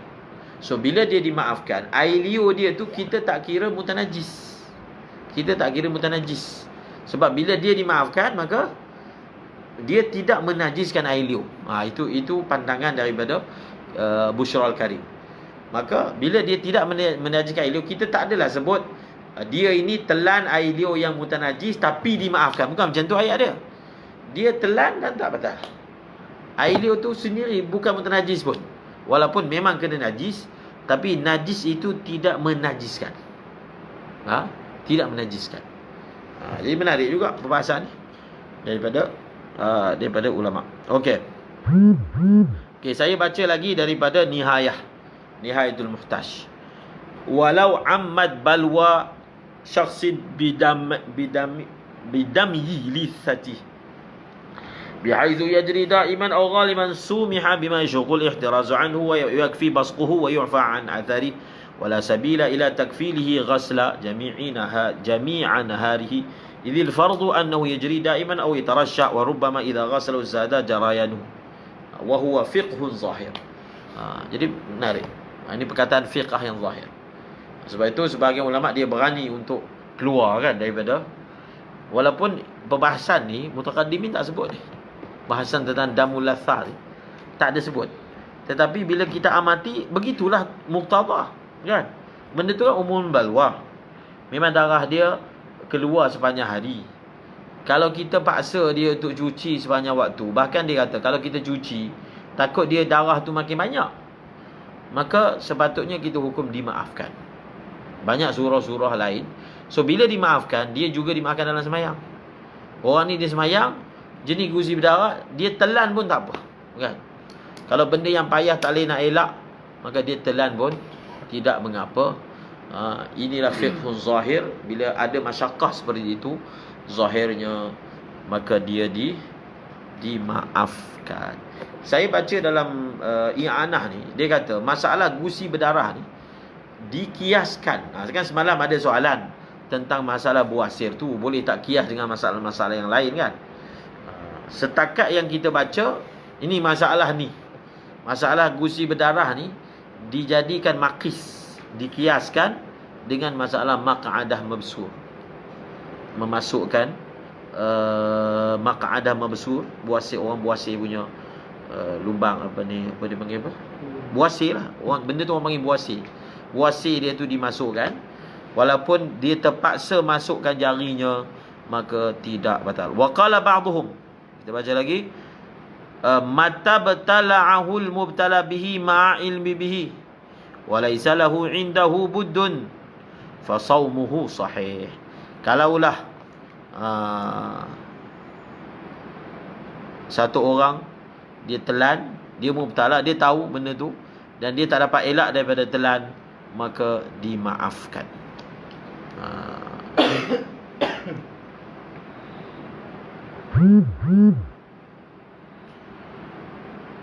Kemudian apa lagi? Wa bis-sirfi al-mukhtalitu bi tahirin akhara fayuftiru man ibtala 'ariqan mutaghayyiran bi humrati nahwi tumbul. Ini kitab Fathul Muin. Dia disebut tumbul. Sirih. Sirih. Tumbul sebab dia orang India kan. Jadi kan air liur yang kata tak batal tu kalau dia tak campur benda lain, maka keluarlah dengan apa? Dengan dia kata sirf khalis tu al-mukhtalitu, yang bercampur dengan benda lain walaupun yalah benda tu suci, maka batallah puasa orang yang telan air liur yang berubah warnanya menjadi merah dengan sebab tumbul sirih. Wa in ta'assara izalatuha. Dia jenis bangsa makan sirih, walaupun dia punya merah tu payah nak hilang. Maksudnya merah dia kuat, kuat. Kalau ada air liur tu jadi merah. Tapi kalau hanya semata mulut dia merah, tapi kalau masuk air liur tak akan bertukar, menunjukkan air ni dah tak ada. Maksudnya hanya meninggalkan athar. Orang minum air biru kan, mulut dia biru. Tapi ain dia dah tak ada, itu tak ada apa-apa. Ingat, yang batal ni menelan ain, bukan menelan athar. Kalau athar, dia tak ada apa-apa. Dia kata, walaupun payah nak hilang, tetap memudaratkan, tak dimaafkan. Jadi mungkin kalau dekat Maliba ke orang jenis makan sirih, dinasihatkan jangan makan sirih sebelum subuh. Makan malam, cuci. Jangan makan dalam satu jangka waktu yang payah nak hilang. Jadi kalau jadi waktu siang, dia tak boleh telan, dia kena ludah. Tak dimaafkan.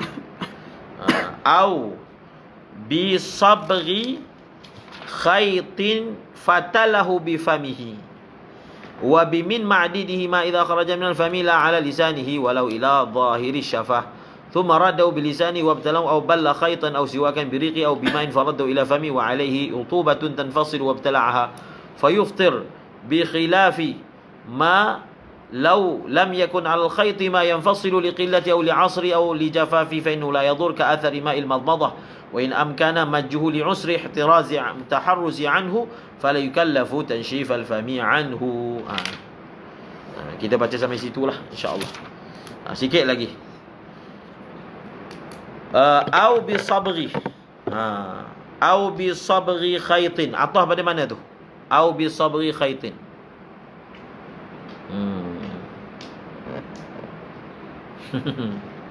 Au bi sabri khaytin.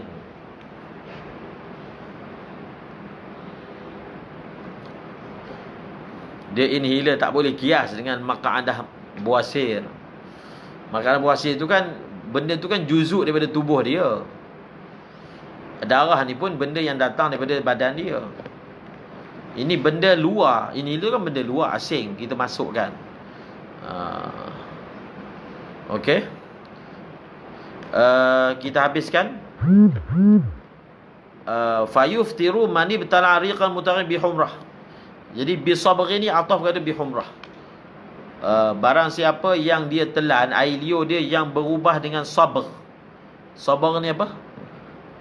Pencelup, pewarna. Bi sabrin khaytin. Sabr khaytin. Bi sabri khaytin fatalahu bi famihi. Maksudnya dia punya benang tu ada warna. Jadi dia pintal dengan mulut dia. Jadi dia punya warna tu terkeluar, melekat kat mulut dia. Lalu air liur dia jadi warna. Kesan daripada sabar tadi, itu maksud dia. Maka apa? Kalau dia telan batal. Wa bimin. Min tu ataf ni. Wa bimin ma'dinihi. Dan keluarlah dengan perkataan air liur itu daripada ma'dinnya. Apabila keluarlah air liur itu daripada mulut. Air liur, dia keluar dari mulut. Ni air liur kan? Keluar daripada mulut. Lalu dia telan balik. Bakar. Okey? Air liur, ingat tak? Dia punya kait dia ada 3. Tahir, khalis. Ni yang kait yang ketiga ni. Air liur yang telan tak batal ni adalah kalau dia daripada ma'din. Jadi kalau air liur tu dah keluar daripada mulut, kan tadi sebut ma'din ni apa? Jami'ul fam. So kalau air liur tu dah keluar daripada mulut, maka menelannya batalkan puasa. La ala lisanihi. La ala lisani tu maksudnya apa? Air liur atas lidah. Nah, itu tak batal. Sebab apa? Sebab dia belum keluar daripada mulut, iaitu sebab dia masih ada atas lidah. Lidah ni masih dikira dalam mulut. Walau ila zahiri syafah. Walau ila zahiri syafah ni ghayah pada apa? Walau ila zahiri syafah ni, dia ni ghayah kepada idza kharaja minal fam. Okey? Walau ila zahiri syafah ni, dia ghayah kepada apa? Ghayah kepada walau ila zahiri syafah. Walau ila zahiri syafah, takdir dia apa? Walau kana khurujuhu ila zahiri syafah. Walau kana zuhuruhu ila zahiri syafah. Ini yang dia punya muskil. Ni mulut. Kalau kita ambil wudu, kita hanya wajib basuh bahagian zahir. Iaitu bahagian zahir yang kita wajib basuh ketika wudu ni, kita tutup mulut secara normal, bukan kemam. Tutup. Bahagian yang zahir ni, itu sahaja yang kita wajib kenakan air ketika wudu. Ni belakang bibir ni tak wajib kena air sebab dia dah dikira batin. Itu yang batin tadi kan. Dia dah dikira batin. Jadi kalau air liur tu dia ada atas zahir syafah. Dan jadi kalau perempuan pakai gincu bulan puasa, hati-hati kan. Perempuan pakai gincu bulan puasa kan, dia orang suka dia. Bila buat macam tu, jadi dia punya juzuk daripada gincu tu akan masuk. Jadi hati-hati. Batal dia punya puasa dia. Summa walau ila zahiri syafah. Ay walau kana khurujuhu ila zahiri syafah faqat fa innahu yadhurru batila'uhu thumma raddahu bilisanihi wa batala'ahu.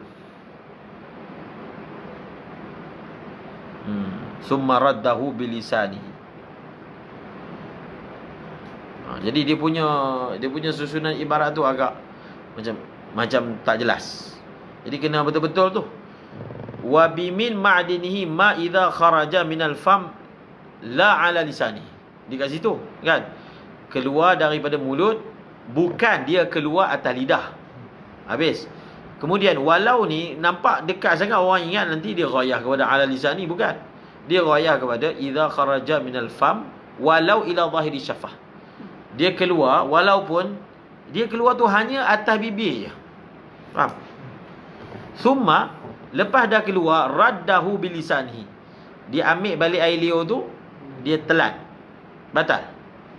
Dia bagi contoh yang lain. Au balla khaitan. Balla ni semalam pun kita bagi contoh. Dia benang, dia basahkan. Ataupun siwak. Ingat, orang yang nak bersugi bulan puasa, siwak tu kan ada rasa. Au kalau tak ada rasa pun, au siwakan birikihi. Nampak? Kan siwak tu keras, dia gigit, keluarkan, kemudian dia masukkan balik, gigit, lepas tu dia telan. Jadi air liur yang kat siwak tu dah kira munfasil. Jadi kalau dia telan, batal puasa. Au siwakan biriqihi au bima'in faraddahu ila famihi wa alaihi rutubatun tanfasilu wabtalaha. Ataupun siwak itu dia telah basahkan. Bima ini ataf kepada biriqihi, iaitu au balla siwakan bimain. Okey, dia basahkan siwak dengan air, basahkan, dia masukkan kat mulut. Faraddahu, faraddahu ni kembali kepada dua-dua. Faraddahu kembali kepada ma dzukira minal khayti wal wasiwak. Maksudnya benang tu dibasahkan dengan air liur, kemudian benang tu basah, kemudian dimasukkan balik dalam mulut dia. Faraddahu, rahu kembali kepada apa? Ma dzukira minal khayti wasiwak ila famihi wa alaihi rutubatun tanfasilu. Di atas siwak tadi atau di atas benang tadi ada basah yang berpisah daripada benang tu sehingga dia telan. Sehingga dia telan. Wabtala'aha fayuftir, maka jawapannya batal puasa. Bi khilafi ma law lam yakun 'alal khayti ma yanfasilu liqilati. Tapi kalau benang tu kecil sangat, walaupun dia keluarkan, dia masuk balik, dah tak ada dah baki apa? Air liur tadi, maka tak batal puasa. Sama ada kerana apa? Kerana terlalu sedikit, atau dia dah perah awli asri, ataupun dah kering. Dia keluarkan benang tu, masukkan balik, dah kering, maka tak batal. Fa innahu la yadurru ka athari, seperti kesan air kumur-kumur ni. Nak habis dah ni. Air kumur-kumur. Satu orang dia kumur-kumur, kemudian ada kesan air kan, ada baki air dalam mulut dia. Kalau kita telan air kumur-kumur tu, tak batal. Kesan bukan air kumur-kumur. Dia kumur-kumur telan, batal lah. Dia kumur-kumur dia buang, kan ada saki baki air kan. Maka kalau dia telan, tak batal. Ada setengah orang, macam contohnya mufti wilayah juga ambil kiaskan. Dia kata inhaler ni tak batal puasa kerana dia terlalu sedikit. Maksudnya gas yang masuk tu terlalu sedikit, maka tidak membatalkan puasa. Tapi dalam mazhab Syafi'i lah, kita tak ada beza sedikit ataupun banyak. Di sini dia ni dimaafkan bukan kerana dia sedikit. Kalau sedikit, semua benda yang sedikit dimaafkan lah. Betul tak? Betul tak? Ramai yang ilham masalah. Ni air kumur-kumur ni, dia dimaafkan bukan kerana dia sedikit. Sedikit tidak ada iktibar dalam mazhab Syafi'i, dalam bab tidak membatalkan. Kan kita bagi contoh sim-simah. Nah, mazhab Hanafi ada lah. Mazhab Hanafi ada. Mazhab Syafi'i tak ada.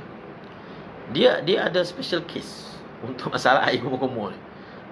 Special case. Yang mana dia punya ciri tu tak ada pada yang lain, sehingga ada upaya untuk diilhakkan. Seperti kesan daripada air kumur-kumur. Wa in, dia punya rayah dia, walaupun kita boleh buang masuk ludah-ludah sampai dah tak ada rasa air dah, tetap kalau kita telan dalam keadaan kita mampu buang, tetap tak apa. Wa in amkana majuhu, walaupun dia boleh nak buang, li usri taharruzi anhu, kerana payah nak elakkan daripadanya.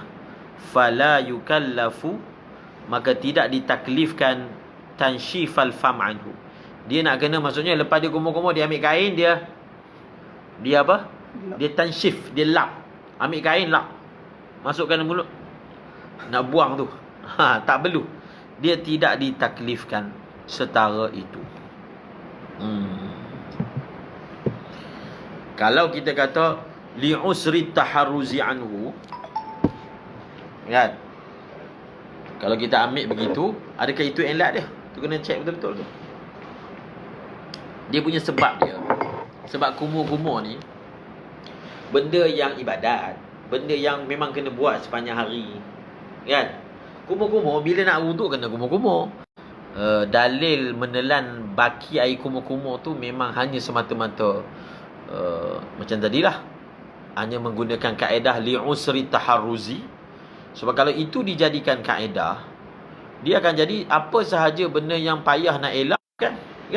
Ini dia memang jadi lain. Kalau masalah darah gusi dengan masalah makanan mabsur, kan tadi kita kata dia kan memang satu juzuk daripada shaim.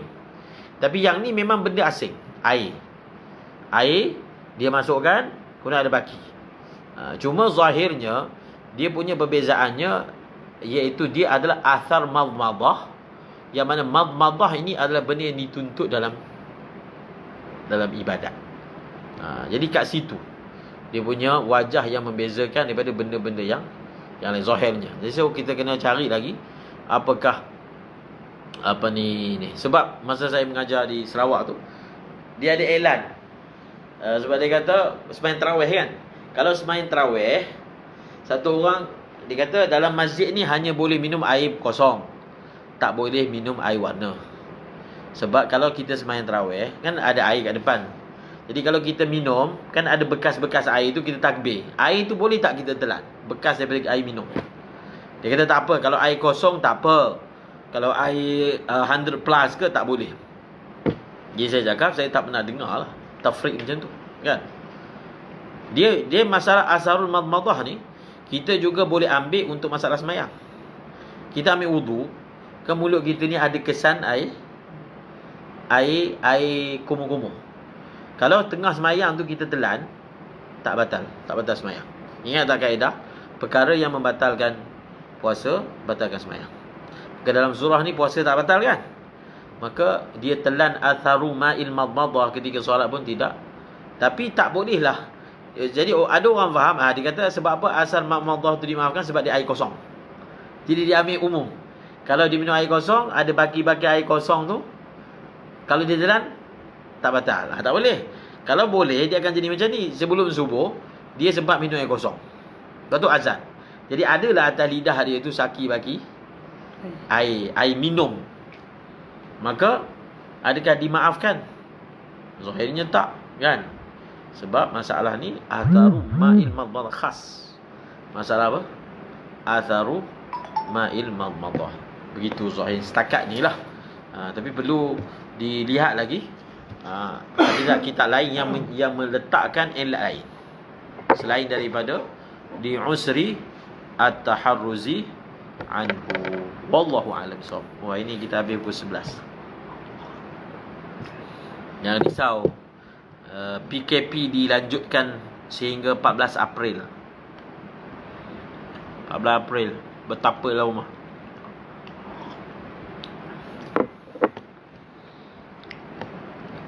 Ada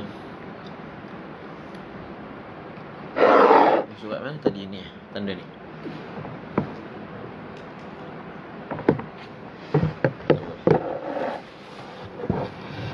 Ada soalan yang munasabah.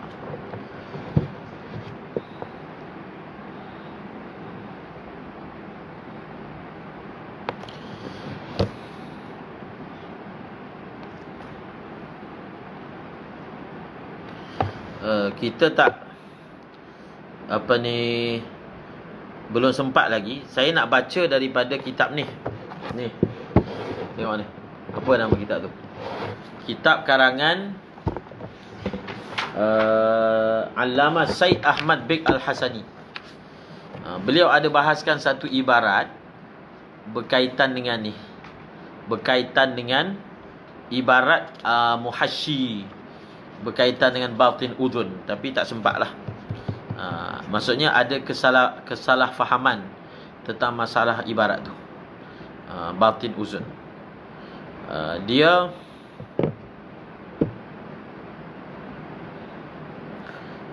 tadi ada soalan berkaitan dengan celak. Dia celak ni, celak ini, kalau bercelak ketika bulan puasa ni hendaklah dielakkan. Sebab ada ulama' mengatakan sebagai mazhab Maliki, kalau satu orang bercelak batal puasa, sebab dia masuk ke dalam rongga. Tapi dalam mazhab Syafi'i bercelak tak batal puasa. Sebab apa? Walaupun dia masuk dalam rongga, walaupun memang ain yang masuk, dia tak cukup syarat apa? Tak cukup syarat, dia bukan masuk melalui rongga terbuka. So kita fuqaha tidak menganggap mata ini rongga terbuka, sehingga dia punya rayah celak ni, dalam kita kata wa in wajada ta'mahu fi halqihi, walaupun rasa celak tu dia rasa dekat rengkung dia, tetap tak batal puasa. Tu dia punya rayah dia. Sebab celak kalau kita pakai, dia akan ada dekat dekat air liur. Jadi hitam kan air liur kan. Wa in wajada ta'mahu fi halqihi, tetap hukumnya tidak membatalkan puasa. Tapi hendaklah dielakkan memakai celak pada waktu siang, kerana ada mazhab seperti Maliki yang menghukum tak boleh pakai celak, dan menganggap kawasan ini juga dikira sebagai rongga yang bermasalah.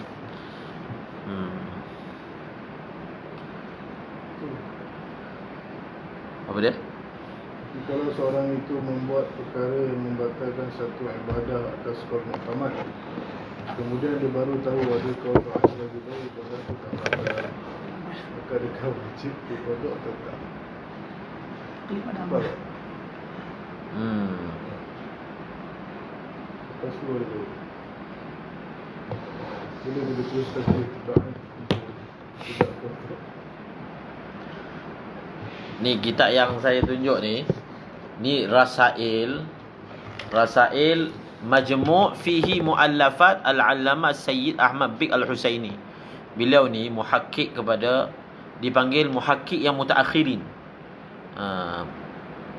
kurun ke-19, ulama Mesir. Beliau ini ada buat syarah kepada kitab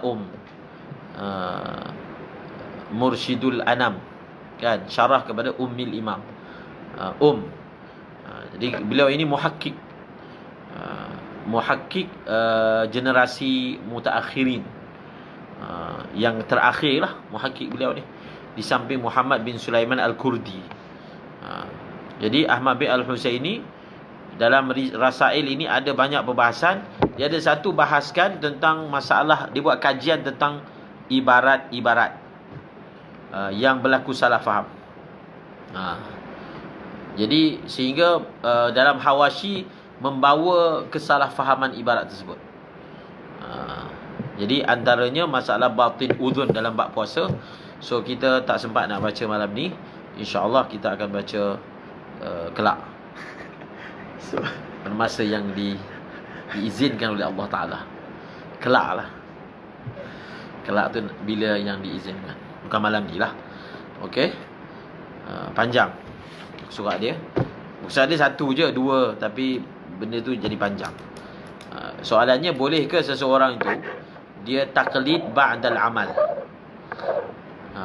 Dia pernah berlaku, saya ingat lagi, masa tu kita duduk dalam kelas Syekh Aida, ada satu orang student, dia dah semayang dah apa semua, dia kaki dia luka, umir luka jatuh basikal. Jadi dia tengah kelas tu duk kutir-kutir dekat dia punya lutut dia. Dia nampak ada apa? Ada bangkai semut. Dalam mazhab Syafi'i, bangkai semut najis dan menyebabkan sembahyang tak sah. Maka dia tanya Syekh, macam mana ni? Dah sembahyang tadi, sembahyang Isyak. Syekh kata, kau carilah mana-mana mazhab yang mengatakan bahawasanya tak membatalkan tak membatalkan sembahyang. Maksudnya bangkai itu tak najis ataupun sedikit dan tak membatalkan sembahyang. Jadi boleh untuk amalkan bagi pihak diri sendiri walaupun sudah amalkan. Ini untuk orang awam lah. Untuk orang awam. Ulama pun dikira awam juga kan. Selagi belum mujtahid dikira awam. Okey, maka boleh untuk diamalkan. Letak ubat bawah lidah, dia tak batal puasa sebab dia tak ada masuk ain. Kalau ain tak ada masuk ke dalam halak, maka tak batal. Yang saya dengar ubat jantung tu lah yang letak bawah lidah tu, dia tak ada ain yang masuk. Tak ada ain yang masuk, maka kalau tak ada ain yang masuk, hukumnya tidak membatalkan puasa. Okey, Zulfadli Afandi Zulkarnain. Dia masalah ubat gigi. Perbahasan tu kita akan baca daripada ibarat seterusnya, iaitu, dan kita juga boleh masukkan masalah tadi. Jadi kalau dia berus gigi kan, nampak tak? Dia sengaja memasukkan apa? Memasukkan berus gigi, ubat gigi dalam mulut dia, menyebabkan air liur dia bercampur dengan ubat gigi. Jadi kalau masa dia berus gigi tu dia tertelan, ada air liur bercampur air ubat gigi masuk, batal puasa. Pakai ibarat tadi. Ibarat, ingat tak ibarat tadi? kalau dia masukkan air dalam mulut dia lalu sabaq, air tertelan, maka batal puasa. Faham tak? Maka sebab tu guru kami Syekh Haidar, beliau selalu kalau ditanya tentang masalah masalah berubat gigi ni ataupun berus gigi ketika bulan puasa, kalau ditanya dalam majlis umum, beliau jawab apa? Tak boleh. Tak boleh, khalas. Tak boleh berus gigi ketika bulan puasa. Sebenarnya jawapannya ada tafsir. Kalaulah daripada air liur yang bercampur ubat gigi itu ada masuk tertelan, batal puasa. Kalau tak tertelan, tak batal puasa. Kaedah dia sama je, tak ada beza pun. Cuma oleh kerana sifat berus gigi yang dilakukan oleh orang awam, dia berus gigi mubalarah kan, maksud dengan penuh buihnya. Jadi kebanyakannya dia tertelan. Jadi untuk mengelakkan daripada orang awam, mungkin dia rasa okey kot, saya tak tertelan, jadi terus tutup pintu. Syekh kata tak boleh, batal, khalas. Sebenarnya mana mungkin kalau semata-mata berus gigi batal puasa? Mana ada kan? Mestilah dengan syarat kalau ada masuk sesuatu. Sebab itu jawapan dia kena elakkan, kecuali kalau dia dapat berus gigi dengan minima. Dia guna, tak payah bagi ubat contohnya, atau bagi ubat yang sikit dan dia begitu ihtiyat. Jadi Ustaz Fadli memang dia larang keras tu sebab itu fatwa gurunya Syekh Haidar Hasan. Memang begitu, ma'ruf. Jadi kena faham tu. Itu dipanggil ulama. Dia walaupun hukumnya ada tafsir, tapi kadang-kadang kita tak jawab tafsir tu sebab kita tahu keadaan ataupun fenomena yang berlaku itu biasanya orang tak jaga. Jadi kita cakap kalau nak berus gigi bulan puasa sebelum subuh, khalas. Ustaz tak apa lepas subuh. Orang awam kena buat sebelum subuh sebab orang awam dia tak jaga. Begitu dia punya kaedahnya. Dia masalah inhaler ni soalan lazim setiap tahun. Setiap tahun berbangkit masalah inhaler kan. Jadi untuk menyelesaikan masalah inhaler, saya dah sebut tadi, kita kena letak asas masalah tu kepada adakah inhaler tu menghasilkan ain ataupun tidak. Dia ada ain ke bukan ain? Untuk tahu dia ada ain ataupun tak ada ain, itu kena tanya doktor. Sebenarnya kita pun boleh tengok kan. Saya pun selalu juga kita duk test inhaler ni dia ada ain ke tak ada. Jadi bila kita pump dekat tangan kita, dia benda tu cepat sangat hilang. Dia nampak tu macam percikan kan, tapi dia kan gas kan. Bila kita kocak inhaler tu, dia ada bunyi. Memang sifat gas macam tu. Bila dia padat, dia akan menjadi cecair, macam gas pemetik api. Tapi cuba kita pecahkan pemetik api, mana ada air mengalir ke? Tak ada. Dia bila dimampankan, itu dalam ilmu kimia, kimiawi. Jadi bila dimampankan ada, tapi bila dilepaskan dia tak ada. Jadi masa dilepaskan, kita nak bahaskan masa lepas, ada ain ke tak ada ain? Di situ poin dia. Jadi ada orang yang biasa pakai inhaler, bila dia pump inhaler ni, dia akan kepam pula. Dia akan kemam. Dia sebenarnya dia dah hilang dia punya ain dia. Cuba cek. Kemudian bila ditelan tu, dia telan adalah gas yang langsung tak ada ain. Kalau begitulah sifat dia, maka tak batal puasa kan. Jadi dia punya masalah ni sepatutnya, kalau kita nak cakap mazhab Syafi'i lah, kita kena selesaikan dulu. Kalau dalam kitab fiqh hukumnya jelas. Kalau ada ain batal puasa, tak ada ain tak batal, itu je kan. Soalannya ada ain ke tak ada ain. Ada ain tak ada ain, itu bukan jawapan fiqh. Itu tanya doktor kan. Ain ke tak ada ain, itu jawapan doktor. Batal puasa ataupun tak batal puasa. Okey.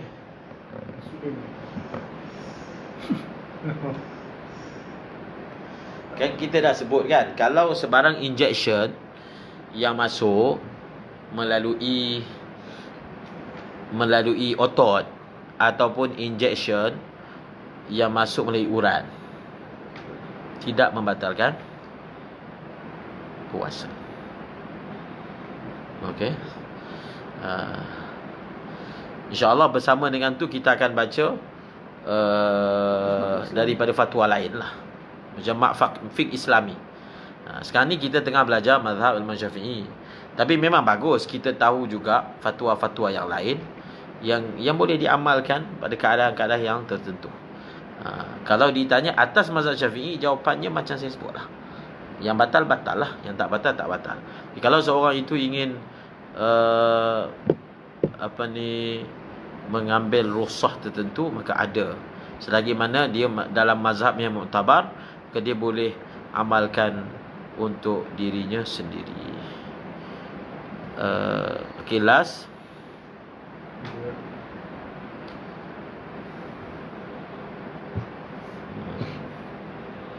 Tak ada. Wallahu alam. Jadi hari ni hari Jumaat, malam ni malam Jumaat. Esok. Hari Rabu Allahu Akbar. Oh, waktu jadi waktu ni hari pun dah lupa dah. So dia ingat malam ni malam Jumaat kan. Rupanya hari ni malam Khamis. Allah Ta'ala. Jadi kita semua doa kepada Allah Subhanahu Wa Ta'ala supaya dilepaskan masalah yang kita hadapi ni. Supaya kita dapat menghadapi Ramadan dengan baik. Sekiranya ada makar-makar tertentu, maka kita banyak baca Allahumma inna naj'aluka fi nuhurihim wa na'udzubika min syururihim. Dia sebenarnya hari-hari kuarantin ni setiap hari malam Jumaat. Dia tak ada dah istilah malam Jumaat kan. Saya hari Jumaat pun tak sembahyang Jumaat. Hari Jumaat pun sembahyang Jumaat pun tak buat. Jadi hari-hari ni setiap hari Jumaat. Wallahu a'lam bissawab. Subhanallah li subhanallah. Asyhadu an la ilaha illa anta astaghfiruka wa atubu ilaik.